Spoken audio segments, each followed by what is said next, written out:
Part 1. First, you have some time to look at questions 1 to 4.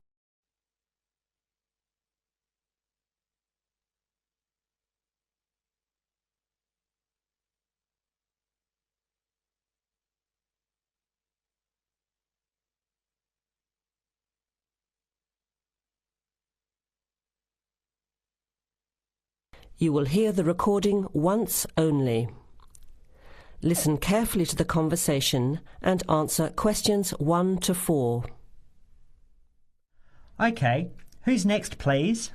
I think I am. How can I help you?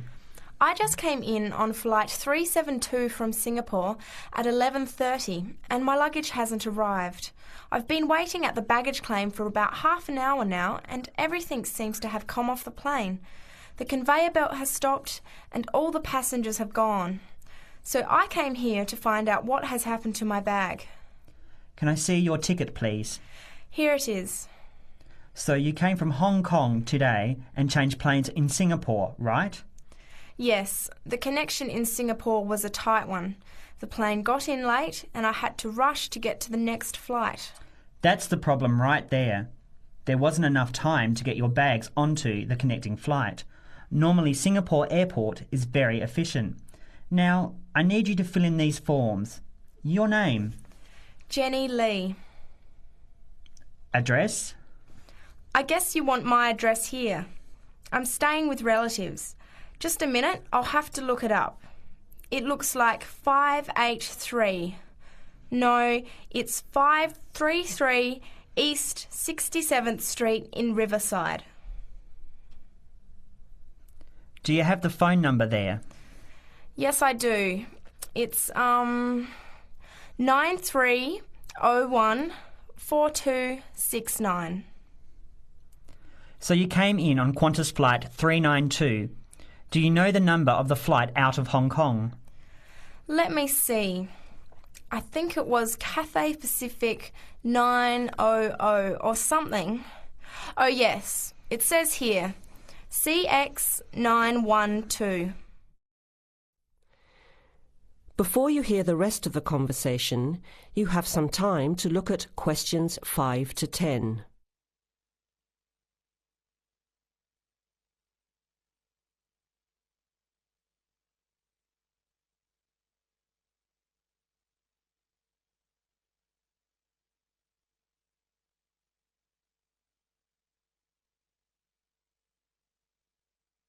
Now listen and answer questions 5 to 10.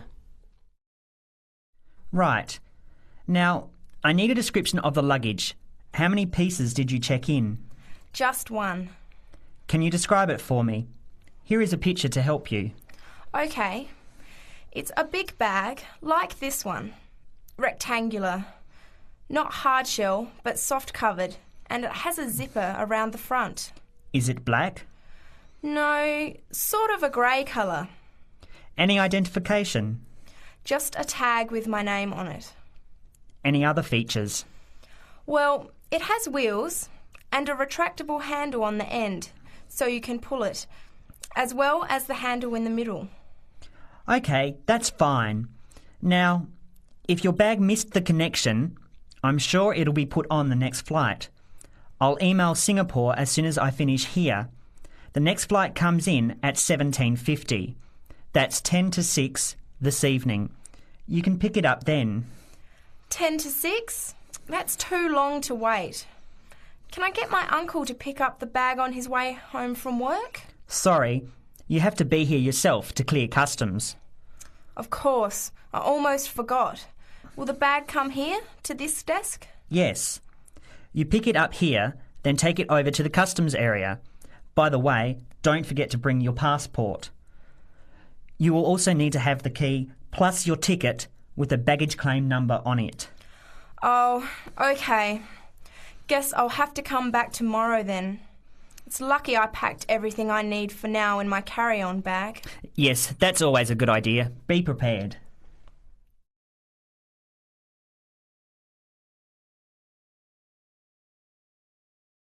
That is the end of part 1.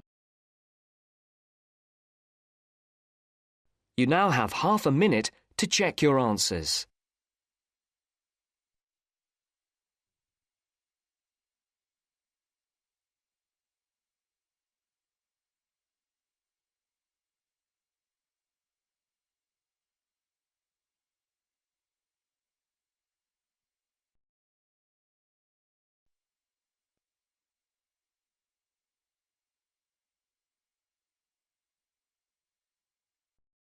Now turns to Part 2. Part 2. You'll hear a man talking about living and working on Trinidad. First, you have some time to look at questions 11 to 15.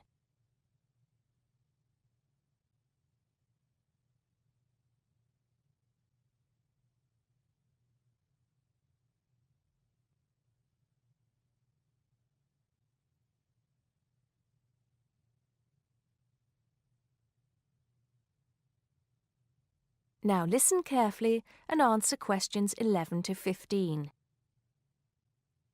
Hi, I'm Steve Pinfold, and I'm here today to tell you about my gap year, which I took about 20 years ago.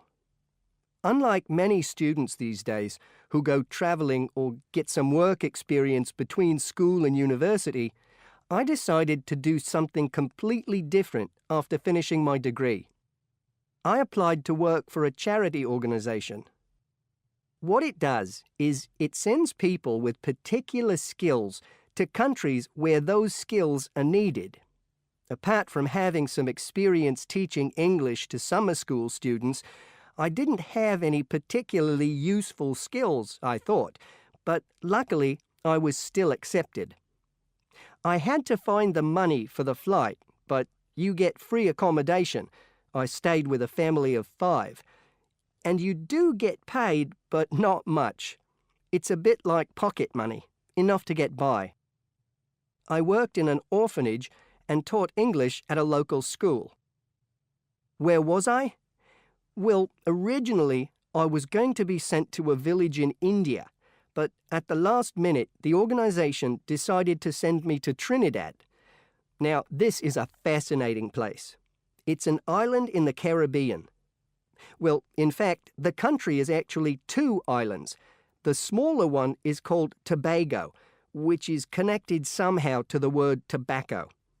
Anyway, there I was, a young white guy living and working on an island which is mostly a mixture of descendants from Africa and India. The Africans were originally brought over as slaves, and the Indians came later as indentured workers. That means they agreed to come for a specific time, but many of them stayed. There are also some Trinidadians of Chinese and British origin, though the native inhabitants were basically wiped out by colonialization. I myself felt completely accepted and had the time of my life. The language everyone speaks is English, so there was no problem for me there, but some concepts don't quite translate. They're pure Trinidadian. There's the term liming, for example, which means sitting around watching the world go by.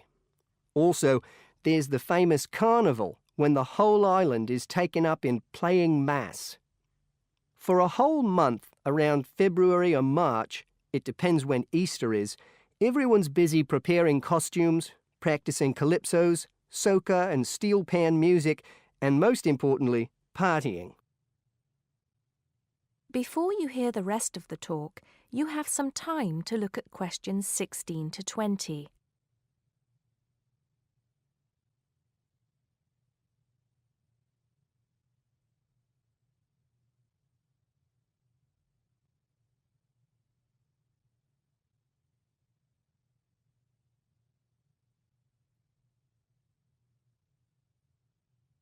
Now listen and answer questions 16 to 20.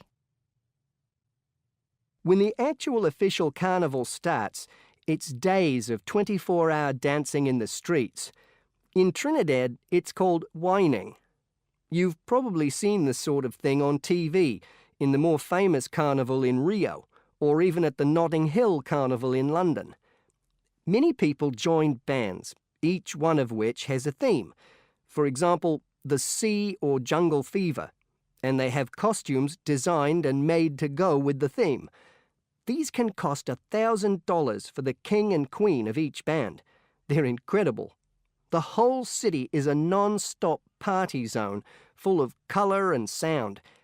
It's serious too. The bands are in competition and the winner gets $1 million. Sorry, I got a bit carried away with those memories. Back to my real job there. The orphanage was called St. Augustine's, and that's also the name of the place where it was, St. Augustine, a town just outside the capital city, Port of Spain.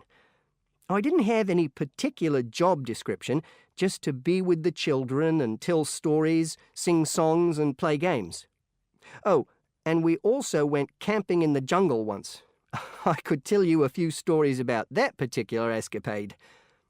Every time I arrived at the gate, kids would come running towards me, shouting, with big smiles on their faces. The younger children seemed fascinated by my blonde hair and loved to touch it as if it was something miraculous. The English teaching I did 2 days a week in a primary school for 6 to 11-year-olds. The kids may have been poor, but they all wore neat and clean uniforms and were so respectful and enthusiastic.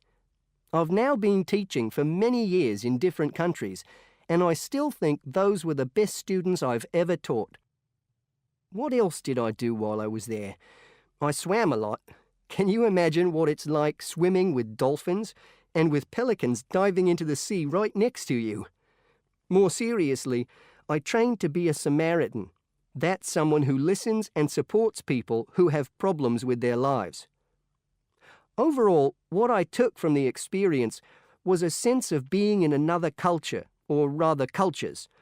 As humans, we all share many characteristics, but we express ourselves in various ways. In Trinidad, there are lots of different communities and religions, and so many different kinds of festival to see. Hindu, Muslim, Christian, as well as some rather mysterious African traditions. There are quite a few Rastafarians too. Trinidad is, as Americans are fond of saying of their own country, a melting pot where everybody is greeted warmly. Go and see for yourself. I'm not sure how it's changed since I was there, but I'd love to find out.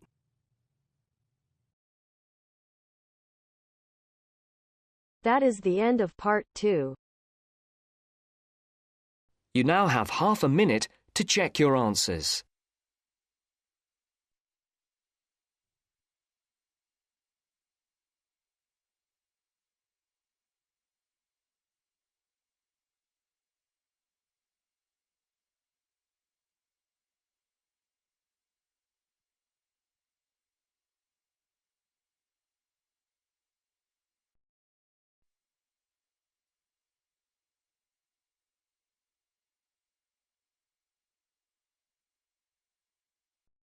Now turns to part 3.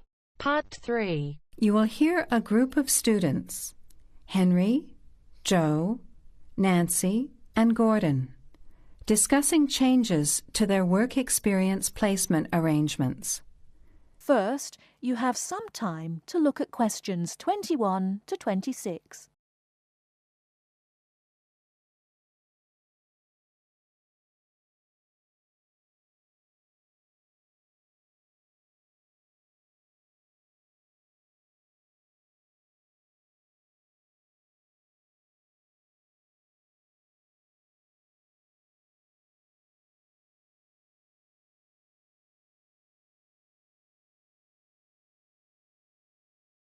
Now listen carefully and answer questions 21 to 26.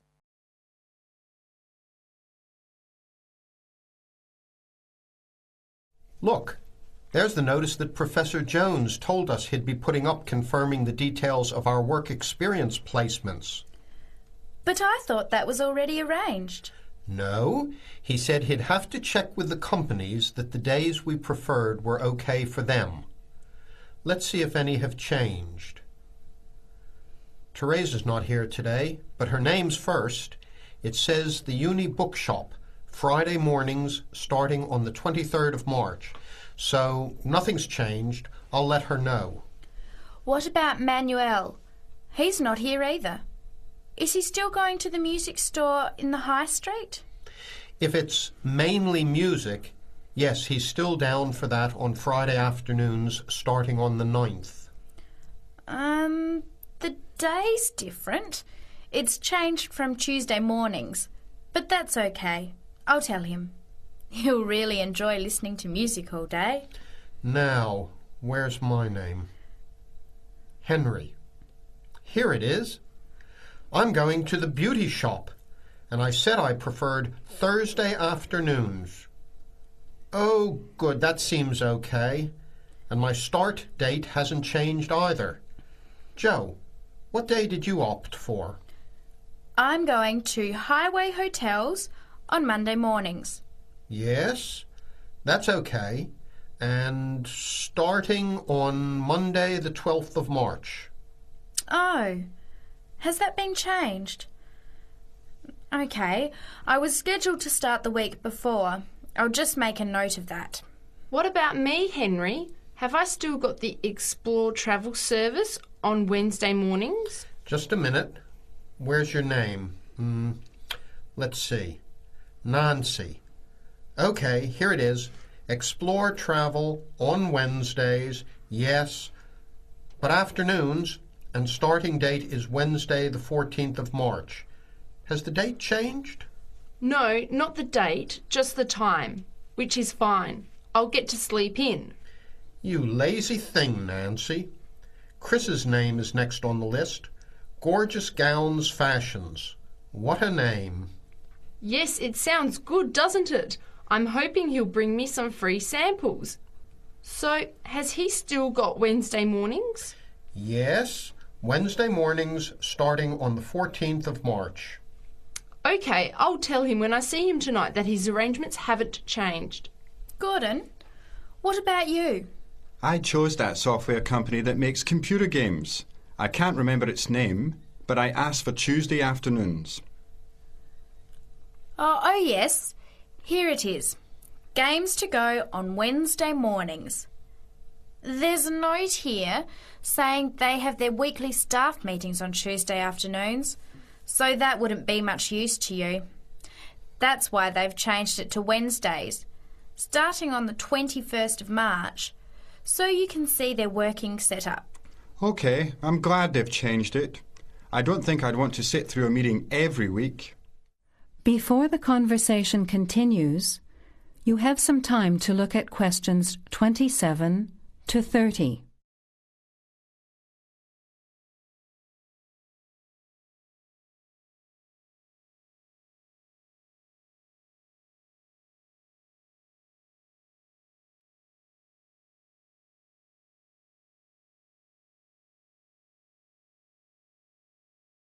Now, as the conversation continues, answer questions 27 to 30. Can someone remind me what time we have to get to our placement in the afternoons? It says here, mornings start at 9 a.m. and afternoon sessions at 1 p.m. Oh, that's a shame. I thought Professor Jones was going to change it to 9:30 a.m. and 1:30 p.m. Yes, he did say that he'd try to make it later, but obviously that wasn't possible. By the way, just in case, what happens if we're ill or something and can't make it? Do we phone the college or the place we're going to? I think we have to phone the company first and then the college. Didn't you get the information sheet about work experience at our last seminar? No, I missed it because I had to go to the dentist. What else did it say? Well, we have to do a total of 24 hours altogether. So if we miss one of the arranged sessions, we have to organise another time to make up the hours. And he gave us details of the presentation we have to give about our work experience. Oh, really? What do we have to do? In week 10, we each have to give a presentation to the class about the company we've been with. It's 30% of our final mark for this subject, so it's going to be a lot of work. Yes, he's expecting us to do a lot of research while we're there so that we can outline the history of the company, its management structure, number of employees, other branches, etc. And he said we should use lots of visuals such as diagrams and flowcharts during the presentation. Yes, and we should also include what we did each week, the different departments of the company or positions that we observed, and try to relate what we saw to our studies so far. He gave examples like management style, accounting systems, information technology, and so on. You were right. It sounds like lots of work. That is the end of part 3. You now have half a minute to check your answers.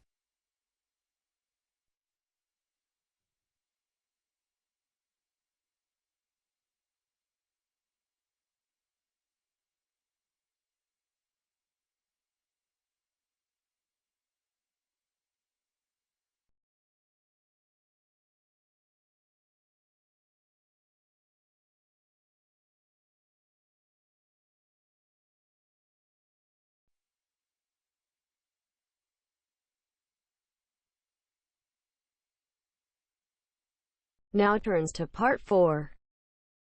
Part 4. You will hear a woman giving a talk at a popular science convention. She is describing research into artificial gills designed to enable humans to breathe underwater. Now you have some time to look at questions 31 to 40.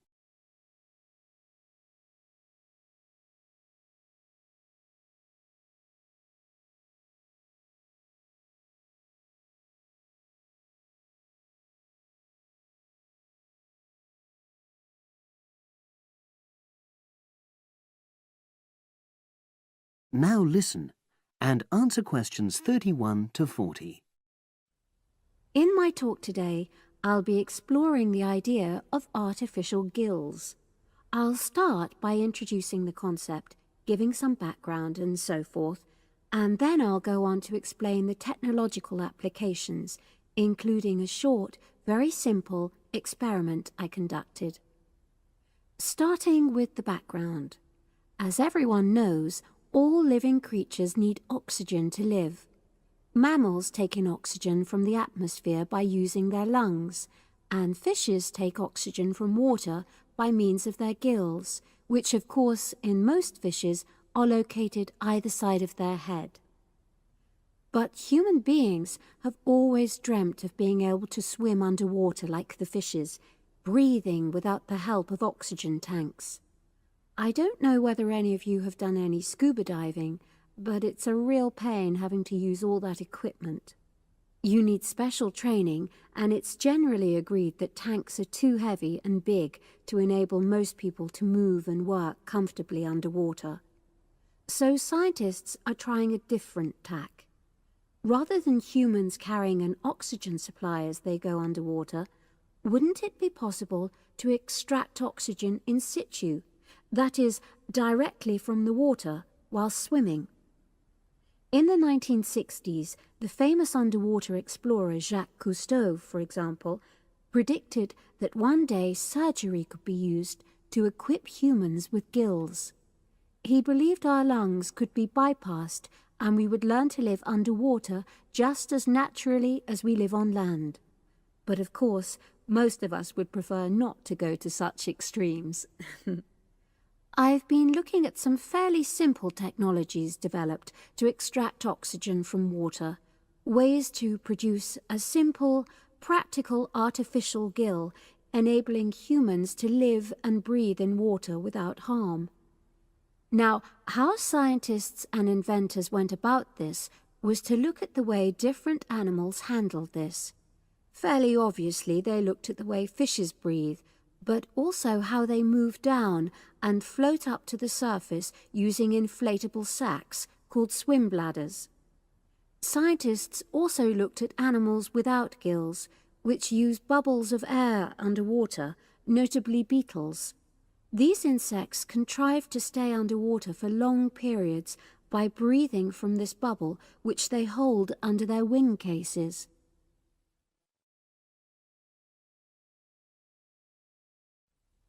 By looking at these animal adaptations, inventors began to come up with their own artificial gills.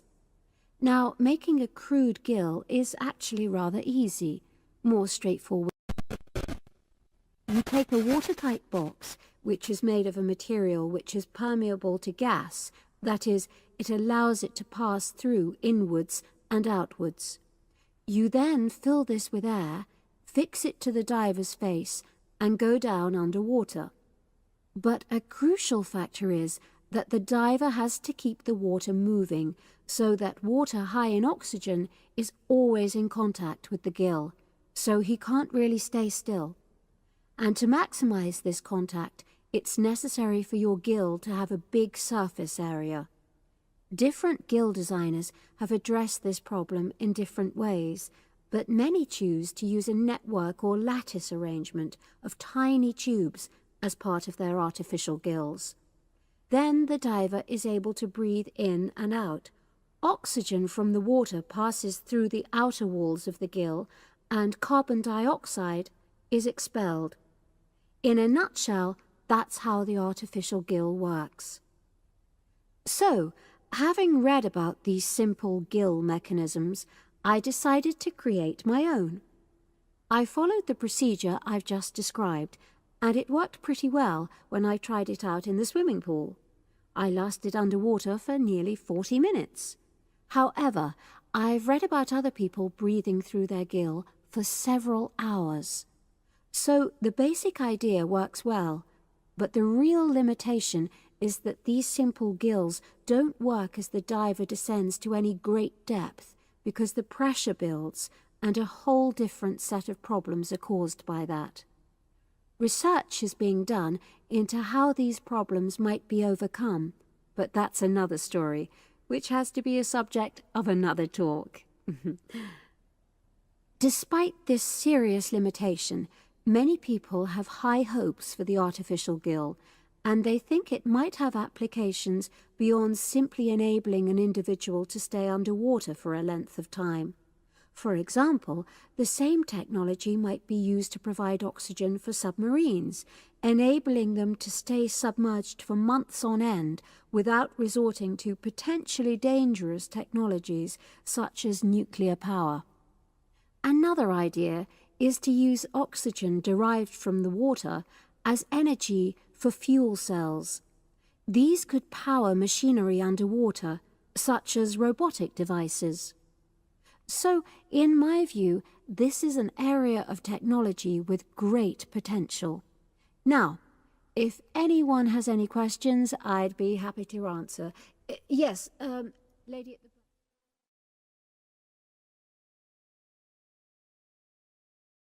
That is the end of part 4. You now have half a minute to check your answers.